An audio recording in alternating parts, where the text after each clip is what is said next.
Deer park লেখাটা লেখা আছে দেখতে পেলে। এরকম লাল মাটির রাস্তা দিয়ে হেঁটে যাচ্ছি, দুদিকে গাছের সারি।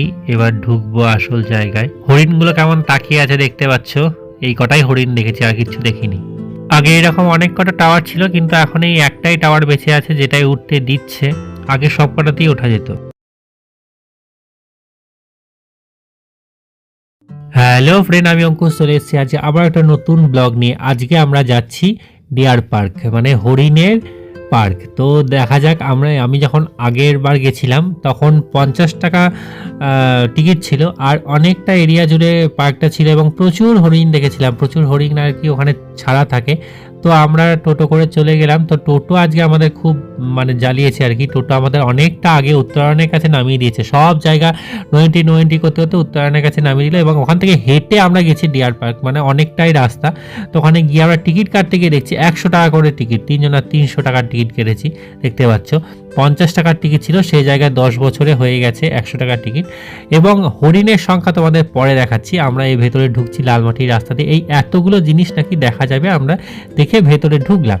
এবং ভেতরে ঢোকার পরে দেখতে পাচ্ছ বেশ গাছপালাগুলো সব ঠিকই আছে, এরকমই ছিল। আমি যখন ফার্স্টবার এসেছিলাম তখন আর কি দেখেছিলাম। তো ওইদিকে একটা হরিণ দেখতে পেয়েছি। আমি বললাম না, তার মানে অনেক হরিণই আছে এখানে। যখন একটা হরিণ দেখতে পেয়েছি, ফার্স্টে ঢুকেই হরিণ দেখতে পেয়েছি। তাও এখানে হরিণের সব জল টল খাওয়ার, এখানে আরও হরিণ দেখছিলাম। তো বেশ ভালো লাগলো। ভেতরে যত ঢুকবো তখন আরও হরিণ দেখবো। এখানে ওঠার একটা ক্যাম্প টাইপের উপরে আর কি, টাওয়ার টাইপের ছিল। এখানে একটা অ্যাকোরিয়াম ছিল বড়, এবং এই অ্যাকোরিয়ামে আমি মাছ খুঁজে পাচ্ছিলাম না। এখানে এইদিকে অন্যদিকে এসে দেখছি 2টো না 3টে মাছ আছে। আমি বললাম এত বড় অ্যাকোরিয়ামে এইটুকু মাছ। তো যাই হোক, এগিয়ে গেলাম। পাশে বসার জায়গাটাকে আছে। এইদিকে টাওয়ারগুলো যেগুলোতে আমরা আগেরবার উঠেছিলাম, এবার দেখছি বন্ধ করা। মানে আগেরবার যখন এসেছিলাম তখন ওইগুলো সব উঠেছিলাম, অনেক উঁচুতে উঠে কি সুন্দর দেখা যেত আর কি। তো তারপরে এই রাস্তা ধরে ধরে এসে দেখলাম লাস্ট প্রান্তে চলে এলাম, কিন্তু কিছুই দেখতে পেলাম না, কোনো হরিণই নাই। ওই যে ফার্স্ট দেখেছিলাম ওইটুকুনি হরিণই। আমি একটা মাঝখানে একটু ভিডিও করে নিলাম আর কি। এবার ব্যাপার হচ্ছে যে 10 বছরে হরিণের সংখ্যাও যেমন কমে গেছে, অ্যামাউন্টটাও তেমন বেড়ে গেছে, কিন্তু দেখার মতো কিছুই নেই, জায়গাটা পুরো ফাঁকা। তো এখানে কি করব, এসব ভাঙাচোরা গাছের মধ্যে একটু বসে টসে নিলাম, এদিকে ওদিকে একটু ঘুরে নিলাম। তো তারই ফাঁকে একটু অংশে একটু বদমাইশি করছিল। আর আমার যা গায়ে লাগছিল যে 100 টাকা করে মোটামুটি তিনজনের 300 টাকা টিকিট কেটেছি, অথচ একটা হরিণও দেখতে পেলাম না। ওই প্রথমে ঢুকতেই কয়েকজন হরিণ দাঁড়িয়েছিল আর কি, মানে পর্যটকদের দেখানোর জন্য যে আমরা আছি। আর পুরো জঙ্গলটাই পুরো ফাঁকা। আর এখানে মানে আসাটা পুরো ফালতু। মানে যারা যারা তোমরা দেখতে চাও, আমি বলবো আমার ভিডিওটা দেখে নাও, আর দেখার কিচ্ছু নেই। ওর থেকে আমাদের যে নবদ্বীপে কোলের ডাঙা আছে, সেখানে অনেক বেশি হরিণ আছে এবং তাদেরকে ছোঁয়াও যায়, দেখাও যায়। আর এখানে যদি ফরেস্টের মধ্যে ঢোকা যেত তার এক ব্যাপার ছিল, ফরেস্টে ঢোকাও যায় না, জাস্ট চারিদিকে ঘেরা আছে, দেখার ব্যাপার। ছবিগুলোও এমন কিছু আহামরি ভালোও আসলো না সেরকম। তারপর টাওয়ারগুলোতে উঠতে ইচ্ছে না, তার উপরে উঠে অনেকটা দেখা যেত, সেইগুলোও দেখা যাচ্ছে না। লাস্টে একটাই টাওয়ার অগত্যা ছিল, সে তার মধ্যে উঠলাম। কি করব, টাকাটা তো কিছুটা হলেও উসুল করতে হবে। কয়েকটা ছবি টবি তুললাম। আর এমনিতেই আজকে সকালবেলা লোকসান করেছে, টাকা নিল এক গাদা, প্রায় 20 টাকা করে এক একজনের টোটো ভাড়া নিল।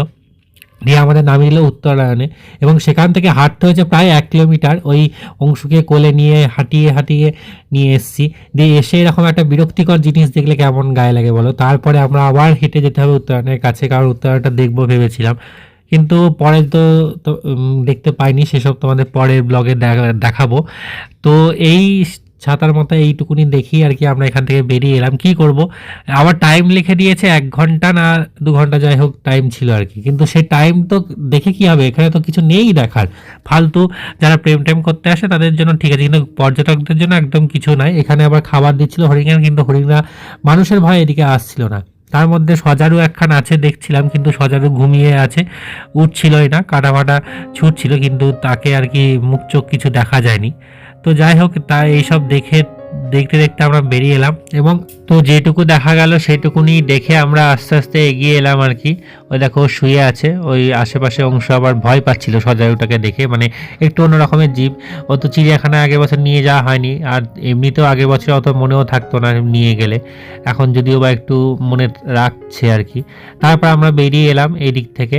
তো বেরিয়ে এসে আবার অতটা রাস্তা হাঁটতে হবে, মানে প্রায় 1 কিলোমিটার। আবার সেই অংশকে কোলে নিয়ে, দেখো ডিয়ার পার্ক লেখা আছে, নিয়ে হেঁটে হেঁটে এলাম আর কি রাস্তা দিয়ে। তো রাস্তাটা বেশ সুন্দর, দুপাশে আর কি সমস্ত গাছগাছালি আছে। তারপরে আমরা যেটা দেখলাম অমর্ত্য সেনের বাড়ি, মানে অমর্ত্য সেনের বাড়ির সামনে দিয়ে আমরা যাচ্ছিলাম, ভেতরে তো ঢোকা যায় না, তো সামনে দিয়ে যাচ্ছিলাম। খুব সুন্দর সাজানো গোছানো বাড়িটা, চারিদিকে বাগান, মানে বাড়ির পাশে এতটা জায়গা। লেখক হিসাবে যে একটা প্রকৃতি না দেখলে যে লেখা যায় না, সেটা সত্যি দেখা যাচ্ছিল। আর এটা এদিকে অনেক বিল্ডিং ছিল বিশ্বভারতীর, এখন অনেক বিল্ডিং হয়ে গেছে, অনেক ভবন হয়ে গেছে। আর আমরা আরও এগিয়ে যাচ্ছিলাম, এখানে অনেক কিছু দেখার আছে। দেখো এরকম সুন্দর দিয়ে উত্তরায়ণের সামনে এসে দেখছি উত্তরায়ণ বন্ধ, মানে এই মেলার কদিনে উত্তরায়ণ বন্ধ থাকবে। তো আমরা যেদিনকে সেদিনকে খোলা ছিল, যে কি কারণে আসেনি ভগবান জানে। আমরা ভাবছিলাম যে খোলা থাকবে, কিন্তু কেউ বলতে পারলো না যে খোলা থাকবে কি থাকবে না। তো যাই হোক, ভেতরে রবীন্দ্রনাথের অনেক কিছু আছে যেগুলো অদেখায় থেকে গেল আমাদের।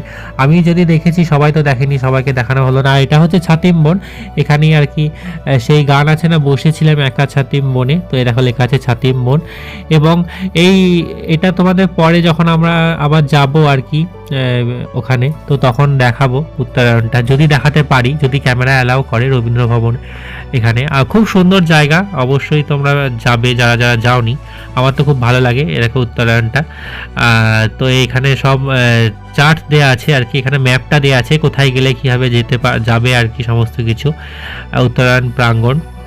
এবং ওখান থেকে আমরা আস্তে আস্তে সুরুলের রাজবাড়ির দিকে যাবো বলে টোটো খুঁজছিলাম, এবং ওখান থেকে আমরা ফিরে এলাম। এবং পরের ব্লগে তোমাদের সমস্তটা দেখাবো। আজকের মতো টাটা, আবার নেক্সট ব্লগে দেখা হচ্ছে।